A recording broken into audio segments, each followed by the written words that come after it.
Hello friends, ఈరోజు అయితే ఒక కొత్త కలెక్షన్ అయితే చూపించేస్తున్నాను. సో ఇది వచ్చేసి మీకు మిర్రర్ వర్క్ అయితే వచ్చేసింది and pearls white and pink pearls ఈ పింక్ అంటే పింక్ కాదు, ఆనియన్ కలర్ పింక్తో వచ్చేసింది అనమాట.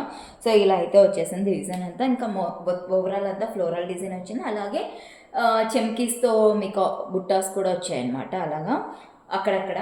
సో ఇది వచ్చేసి దుప్పట్టా మీరు చూడొచ్చు, ఎంత లెంత్ పొడవు ఎంత ఉందో కూడా చూడొచ్చు. And onion pink colour and black colour కాంబినేషన్లో వచ్చింది. అండ్ దీనికి అంతా కూడా గోల్డ్ కలర్ జెర్రీతో అయితే బుట్టాస్ అయితే ఇచ్చారు. లైన్గా నీట్గా ఇచ్చారు. అసలు మీకు ఎక్కడ కూడా బ్యాక్ సైడ్ కూడా నీట్గా ఇచ్చారనమాట. సో ఇది గజ్బిజీ అట్లా ఏం లేకోకుండా నీట్గా ఉంది. ఇది వచ్చేసి 3/4 హ్యాండ్స్, బాటమ్ వచ్చేసి మీకు బ్లాక్ కలర్ ఇచ్చారనమాట. చాలా ఎక్సలెంట్ ఉంది అండ్ లైనింగ్ కూడా ఇచ్చారు చూడొచ్చు. సో చాలా ఎక్సలెంట్గా ఉంది. దీని కాస్ట్ వచ్చేసి మీకు 1200 ఫ్రీ షిప్పింగ్.